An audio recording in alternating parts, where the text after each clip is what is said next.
Hello students, आज की online class में हम पढ़ेंगे क्लास 12 हिंदी माध्यम सब्जेक्ट बायोलॉजी लेसन थर्ड मानव जनन ह्यूमन रिप्रोडक्शन। बच्चों, पार्ट 3 या लेसन थर्ड का की आज ये लास्ट क्लास है। ये आपका लेसन थर्ड कंप्लीट हो रहा है ना। इसके पहले की क्लास में मैंने आप लोगों को लेसन थर्ड में कई चीज़ें आप लोगों को बताई। जैसे मैंने बताया था युग्मक जनन किसे कहते हैं, शुक्राणु जनन किसे कहते हैं, अंडाणु जनन किसे कहते हैं। शुक्राणु जनन और अंडाणु जनन में अंतर मैंने आप लोगों को बताया था लास्ट क्लास में। इसके अलावा आप लोगों को मैंने बताया कि एक स्पर्मेटोसाइट से कितने शुक्राणु बनते हैं, स्पर्म तो 4 बनते हैं। और इसी तरह स्त्रियों में एक oocyte से कितने अंडाणु बनते हैं, तो एक oocyte से एक अंडाणु बनता है। इसके अलावा आप लोगों को मैंने अंडाणु और इसमें जनन में अंतर बताया। आज उसी क्लास को कंटिन्यू करेंगे अपन और उसका नेक्स्ट टॉपिक है नर युग्मक शुक्राणु की संरचना। नर युग्मक शुक्राणु की संरचना। तो सबसे पहले हम जानते हैं बच्चों नर युग्मक। तो मानव के नर जनन अंग वृषण इंग्लिश में इसको कहते हैं बच्चों टेस्टिस। तो मानव के नर जनन अंग वृषण में नर जनन पदार्थ शुक्राणु को नर युग्मक कहते हैं। मनुष्य का जो नर युग्मक होता है वह लंबा होता है, पतला होता है, गति करने वाला होता है और भाले या तीर के आकार का होता है। तो समझ में आ गया नर युग्मक या शुक्राणु। मनुष्य के नर जनन अंग वृषण में बनने वाले जनन पदार्थ को हम नर युग्मक या शुक्राणु कहते हैं। इसका निर्माण शुक्राणु जनन की क्रिया से होता है, जो मैंने आप लोगों को लास्ट क्लास में बताया था। मनुष्य का जो शुक्राणु होता है वो लंबा, पतला, गतिशील, गति करने वाला एवं तीर या भाले के आकार का होता है। और यह प्रमुख 3 भागों का बना होता है। शुक्राणु, स्पर्म। तो जो मनुष्य का शुक्राणु है यह लगभग हर स्तनियों का शुक्राणु एक जैसा होता है। ये 3 भागों का बना होता है।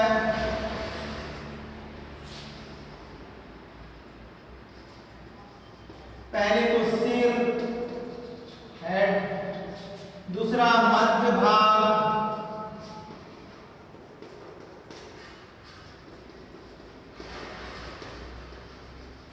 मिडिल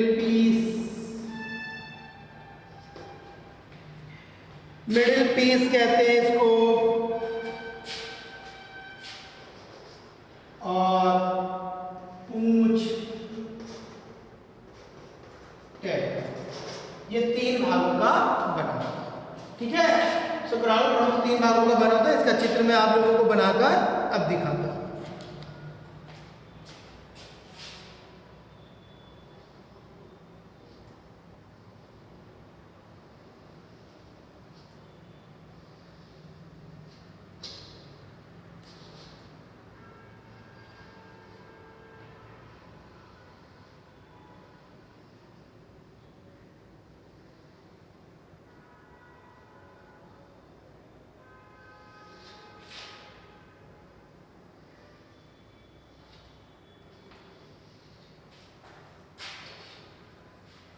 तो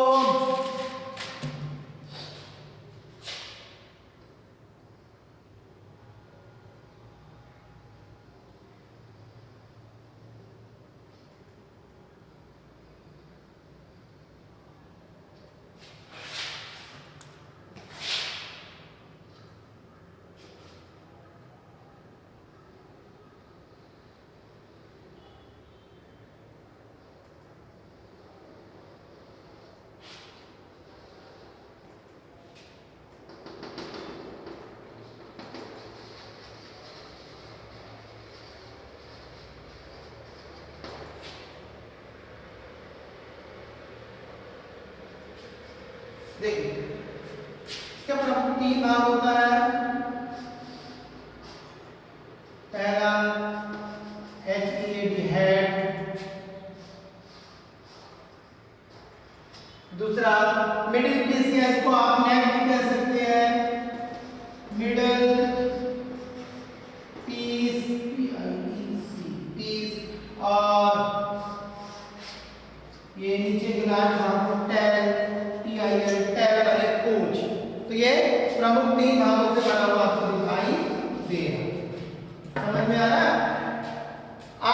मनुष्य का शुक्राणु लंबा होता है, पतला होता है, भाले के आकार का तीरनुमा होता है। इसके ऊपर वाले तिकोने नुकीले भाग को हेड कहते हैं, बीच वाले भाग को मिडिल पीस कहते हैं, एकदम पीछे वाले भाग को टेल या पूंछ कहते हैं। इसके हेड वाले भाग में ऊपर की ओर एक नोक पाया जाता है, इसको कहते हैं एक्रोसोम। बच्चों एक्रोसोम एकदम नुकीला भाग होता है, यहाँ पे बॉल्जी बॉडी पाई जाती है, और ये एक्रोसोम अंडाणु में छेद करने का काम करता है। यानी ये जो मादा अंडाणु होता है इसके अंदर छेद करने का काम एक्रोसोम का होता है। ठीक है। सेकेंड भाग है इसका मिडिल पीस। एक्रोसोम के नीचे थोड़ा चौड़ा भाग मध्य भाग कहलाता है। यहाँ पे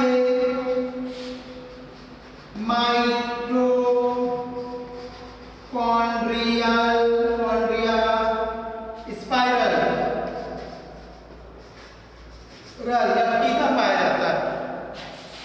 मिडिल पीस वाले भाग पर बच्चों माइटोकॉन्ड्रिया का एक सर्कल या एक आवरण पाया जाता है, इसको माइटोकॉन्ड्रिया स्पाइरल कहते हैं।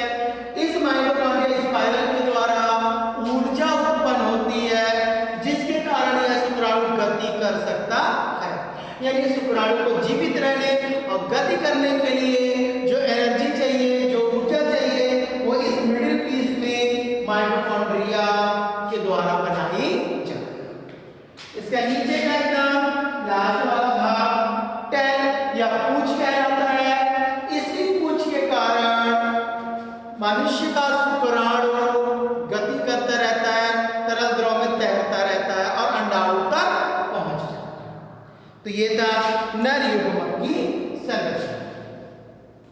नेक्स्ट टॉपिक है सेकेंड मादा युग्मक, अंडाणु की संरचना अब हम पढ़ेंगे।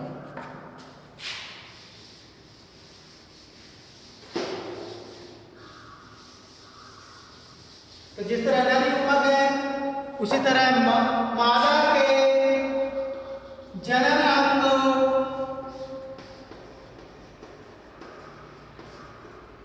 मादा के जनन अंग अंडाशय में अंडाणु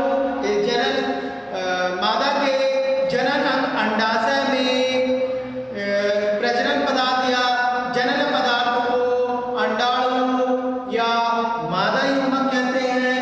इसका निर्माण अंड जनन की क्रिया द्वारा होता है, जिसको मैंने आप लोगों को लास्ट क्लास में बताया है। मनुष्य का जो अंडाणु होता है वह गोल अंडाकार की संरचना वाला होता है और आचल होता है। आचल का मतलब है बेटा कि ये गति नहीं कर सकता, जबकि आपने देखा शुक्राणु गति करते हैं। तो मानव का जो अंडाणु होता है गोल आकार का होता है, अचल होता है, इसके बीच में योग नहीं पाया जाता, जीवद्रव्य भरा होता है और इसके चारों तरफ सहायक कोशिका या अवशेषी कोशिका पाई जाती है। देखिए मैं चित्र बना के आप लोगों को दिखा।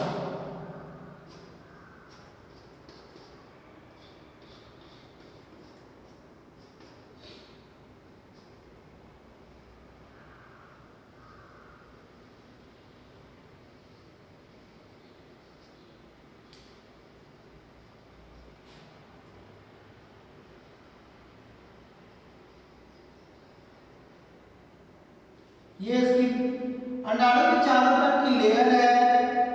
इस बाहरी आवरण को हम जोना पेलिसीडा कहते हैं। ठीक है बच्चों, जोना पेलिसीडा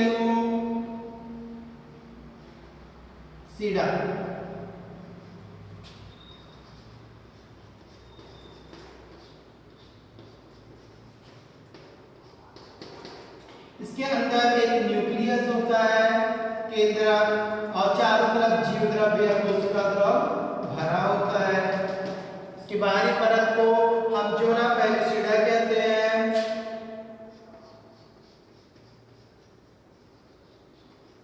अब इसके चारों तरफ फूल के समान अवशेषी कोशिकाएं बिखरी होती हैं जो निषेचन के बाद लुप्त हो जाती है, समाप्त हो जाती है।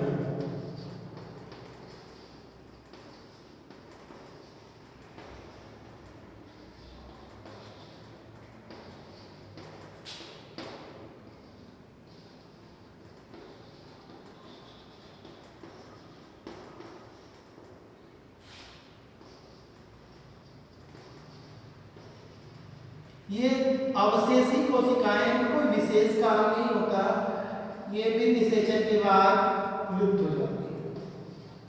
ओके, तो मनुष्य का अंडाणु देख रहे हैं, गोल अंडाकार का होता है, अचल होता है, इसमें योग नहीं पाया जाता, जीवद्रव्य पाया जाता है। इसके निम्न भाग होते हैं, इसकी सबसे बाहरी परत को जोना पेलिसिडा कहते हैं, CIDA सीधा। इसके अंदर द्रव भरा होता है तो साइटोप्लाज्म यानी जीव द्रव्य। इसमें एक न्यूक्लियस होता है केंद्रक और इसके चारों तरफ अवशेषी कोशिका पाई जाती है, कोरोना रेडिएटा, कोरोना रेडिएटा। तो इस तरह से हम अंडाणु की संरचना देख रहे हैं। इसके अंडाणु की बाहरी परत को जोना पेलिसिडा कहते हैं, इसके अंदर जीवद्रव्य भरा होता है, इसमें एक केंद्रक होता है और चारों तरफ अवशेषी कोशिका कोरोना रेडिएटा पाई। नेक्स्ट टॉपिक पढ़ेंगे अंडाणु और शुक्राणु में अंतर। देखिए बच्चों, एग्जाम में कई बार पूछता है ये बोर्ड परीक्षा में अंडाणु और शुक्राणु।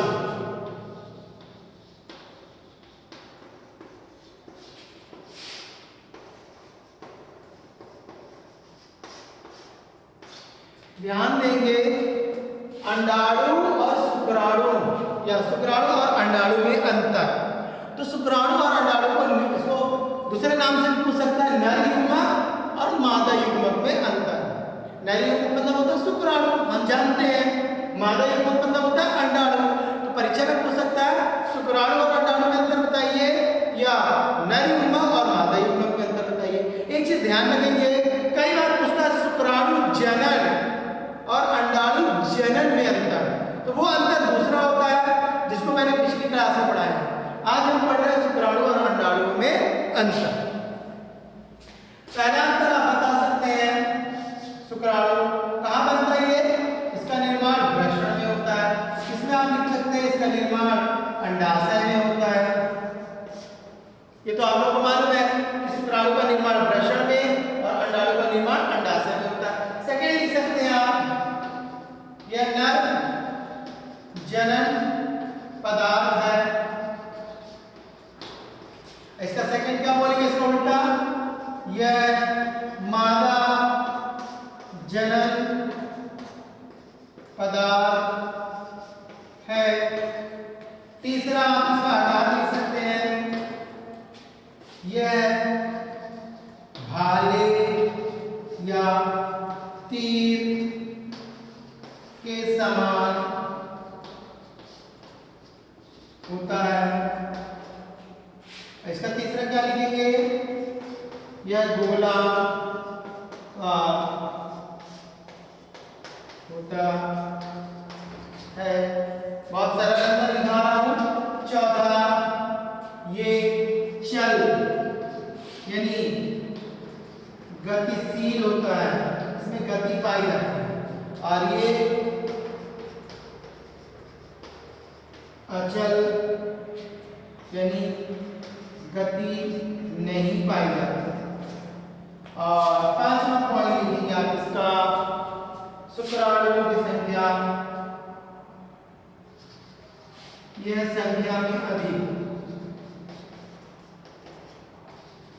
होता है।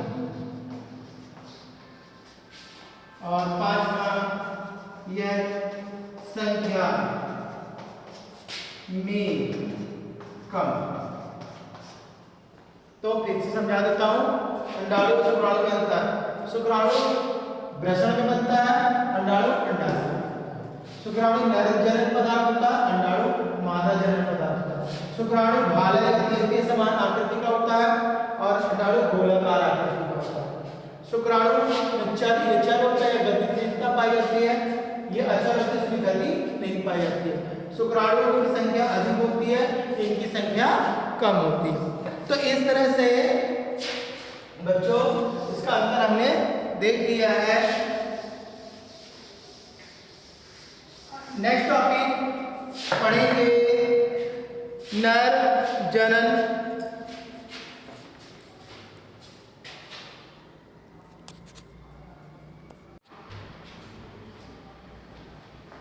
तो हमने पढ़ा नर युग्मक और मादा युग्मक अंडाणु में अंतर पढ़ लिया। अब पढ़ते हैं कृत्रिम निषेचन। क्या होता है कृत्रिम निषेचन? कृत्रिम निषेचन मानव जब अपनी इच्छा के अनुसार मन चाहे शुक्राणुओं का, मन चाहे अंडाणुओं के साथ संलयन कराकर भ्रूण बनाता है, तो इस क्रिया को हम कृत्रिम निषेचन कहते हैं। कृत्रिम निषेचन के द्वारा हम गुणों में परिवर्तन ला सकते हैं, जीवों में अच्छे गुण उत्पन्न करा सकते हैं और इसके अलावा हम जीवों की नस्लों को भी सुधार सकते हैं। तो कृत्रिम निषेचन ऐसा निषेचन जिसमें मानव अपनी इच्छा के अनुसार शुक्राणु और अंडाणुओं का आपस में संलयन कराकर भ्रूण बनाता है और जीव पैदा करता है, ऐसे निषेचन को कृत्रिम निषेचन कहते हैं। इसका फायदा ये है कि इस निषेचन द्वारा जीवों में नए नए गुणों का निर्माण किया जा सकता है, रोग ग्रसित जीवों को हटाया जा सकता है और उनकी नस्लों में सुधार किया जा सकता है। इसके अलावा हम बता सकते हैं शुक्राणु का संरक्षण भी होता है और कृत्रिम निषेचन के द्वारा हम जो दंपत्ति माँ बाप नहीं बन सकते, कभी ऐसा होता है कि किसी महिला का शुक्राणु खराब होता है तो हम दूसरा शुक्राणु यूज कर सकते हैं, किसी दूसरे का, किसी महिला का अंडाणु खराब होता है, पूरी तरह विकसित नहीं होता, तो हम किसी स्वस्थ महिला का अंडाणु यूज कर सकते हैं। ठीक इसी प्रकार किसी पुरुष का शुक्राणु क्रियाशील नहीं है, उसकी क्षमता कम है, तो हम किसी दूसरे पुरुष के शुक्राणु को यूज करके प्रयोगशाला में संलयन कराकर उससे संतान उत्पन्न कर सकते हैं। तो इसका फायदा है। फिफ्थ पॉइंट है रोपर इम्प्लांटेशन। जब भ्रूण का निर्माण होता है, हम सभी को मालूम है कि निषेचन की क्रिया कहां पे होती है? निषेचन की क्रिया होती है अंडवाहिनी, इसको कहते हैं फैलोपियन नलिका। तो निषेचन की क्रिया अंडवाहिनी या फैलोपियन नलिका में होती है, हम सभी को मालूम है। फिर क्या बनता है? भ्रूण। जब ये बना हुआ भ्रूण 7 दिन के बाद 2 से 8 कोशिका तक विकसित हो जाता है, निषेचन की क्रिया जब 7 दिन तक हो जाती है, तब यह भ्रूण जाकर गर्भाशय की दीवार में चिपक जाता है। अब कहां जाता है? गर्भाशय, यूटेरस या बच्चेदानी जिसको कहते हैं, जहां बच्चे का विकास होता है। निषेचन हुआ, फैलोपियन नलिका में भ्रूण बन गया। अब यह भ्रूण 7 दिन के बाद नलिका से सरक कर कहां पहुंचता? गर्भाशय में। तो गर्भाशय में भ्रूण के पहुंचने की क्रिया को, भ्रूण की दीवार से चिपकने की क्रिया को ही रोपर या इम्प्लांटेशन कहते हैं। नेक्स्ट टॉपिक है निषेचित अंडाणु की जनन स्तरें। यदि अंडाणु जो निषेचित हो चुका है, जो भ्रूण में बदल चुका है, उसमें कौन कौन सी बातें होती हैं? तो निषेचित अंडाणुओं की जो जनन स्तरें होती हैं वो प्रमुख 3 होती हैं। मोरूला, अवस्था ब्लाटुला अवस्था, थर्ड है गैस्टुला अवस्था। तो पहला हमने पढ़ा मोरल अवस्था। निषेचन के बाद निषेचित अंडाणु का विभाजन होता है। निषेचन की क्रिया हुई, भ्रूण बन गया, एक शुक्राणु और एक अंडाणु आपस में मिले, दो कोशिका बन गई, दो से विभाजित हुई, 2 से 4, 4 से 8, 8 से 16, 16 से 32, 32 से 64। इस तरह से कोशिकाओं में जब बार बार विभाजन होता है तो एक गोलाकार गेंद के समान कोशिका बनती है, उसी अवस्था को हम मोरुला कहते हैं। फिर है सेकंड ब्लास्टुला अवस्था। इसी मोरुला अवस्था में ये बॉल के समान बन गया मोरुला, ये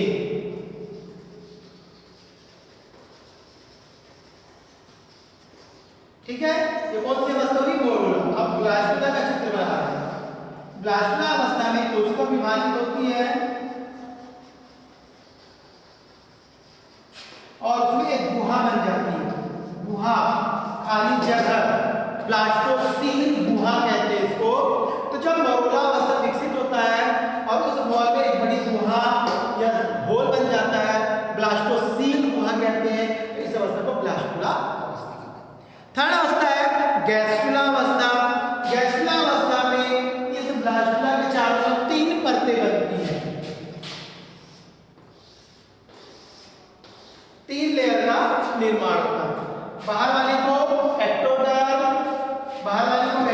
बीच वाली को मेसोडर्म और अंदर वाली को एंडोडर्म कहते हैं। तीनों परतें बनती है, बाहर की परत को एक्टोडर्म, बीच वाली को मेसोडर्म, अंदर वाली को एंडोडर्म कहते हैं। और यही परतें विकसित होकर हाथ, पैर, मुंह, कान, नाक, जीव के शरीर का निर्माण करती है। आज की क्लास में एक लास्ट टॉपिक बच गया है, 7वां नंबर का टॉपिक है प्रसव, लेबर। ठीक है। अब गैस्ट्रुला अवस्था में 3 परतें बन गई, एक्टोडर्म, मेसोडर्म, एंडोडर्म, उनसे हाथ, पैर, मुंह, कान, नाक बन गया। और गर्भावस्था काल पूरा होने के बाद जब संतान मां के गर्भ से बाहर आता है योनि मार्ग द्वारा, या बच्चा जब जन्म लेता है, तो बच्चे के जन्म लेने की अवस्था को प्रसव, डिलीवरी या लेबर कहते हैं। समझ गए? मां के गर्भाशय में बच्चा लगातार विकसित हो रहा था, उसका गर्भावस्था काल कंप्लीट हो गया, 9 महीना पूरा हो गया, बच्चा पूरी तरह विकसित हो गया। अब मां के गर्भ से वह योनि मार्ग द्वारा शरीर के बाहर निकलता है, यानी शिशु जन्म को, बच्चे के जन्म को ही हम प्रसव या लेबर या डिलीवरी कहते हैं। ठीक है। एक और क्वेश्चन है जो आप लोगों को बनता है, मैं केवल बताऊंगा। हमारे समाज में लड़कियों को पैदा करने का दोष स्त्रियों पे दिया जाता है, यानी बार बार बेटी पैदा हो रही है, इसका कारण हम महिलाओं पर दोषारोपण करते हैं। क्या यह सही है या गलत? तो मैं आप लोगों को बता दूं, इसके पहले पढ़ा चुका हूं, लिंग निर्धारण, यानी मां के गर्भ में कोई भ्रूण लड़का बनेगा या लड़की, इसके बारे में मैंने आप लोग को बताया। तो समाज में ये कुरीति है, ये गलती है कि बार बार बेटी जो पैदा हो रही है वो स्त्री के कारण हो रही है। ऐसा नहीं है। बेटी पैदा करना या बेटा पैदा करना, यानी लिंग का निर्धारण करना, पुरुषों की रिस्पॉन्सिबिलिटी होती है। पुरुषों में 2 प्रकार के गुणसूत्र पाए जाते हैं, हम सभी को मालूम है। माता में तो सेम XX, पिता या पुरुष में 2 अलग अलग XY होता है। ठीक है। अब देखिए, इससे 2 प्रकार का अंडाणु बना सेम जैसा, और इसमें 2 प्रकार का शुक्राणु बना X और Y। तो जब इस अंडाणु में ये शुक्राणु गया, पिता का X, तो कौन पैदा हो गई? पुत्री। तो और जब पिता का इसे मां के अंडाणु में पिता का Y वाला गया, तो कौन पैदा हुआ? पुत्र। तो पुत्र पैदा करना किस गुणसूत्र पर डिपेंड करता है? Y। और Y गुणसूत्र किस पे पाया जाता है? Y वाला पिता पे। तो लिंग का निर्माण या लड़का होगी या लड़की होगी, इसकी जिम्मेदारी पिता या पुरुष के Y गुणसूत्र पर और X गुणसूत्र पर निर्भर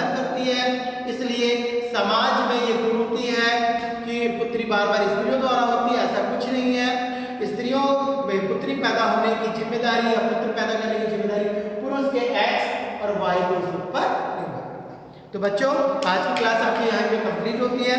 इससे रिलेटेड क्वेश्चन है नर युग्मक या शुक्राणु की संरचना को सचित्र समझाइए, परीक्षा में आता है। मादा युग्मक अंडाणु की संरचना को सचित्र समझाइए। नर युग्मक मादा युग्मक में अंतर मोस्ट इंपॉर्टेंट। कृत्रिम निषेचन क्या है इसका महत्व लिखिए। रोपण किसे कहते हैं समझाइए। निषेचित अंडाणु की जनन स्तरें कितनी होती है? 3 प्रमुख, मोरोला, ब्लास्टुला और गैस्टुला, अच्छे से याद करना है।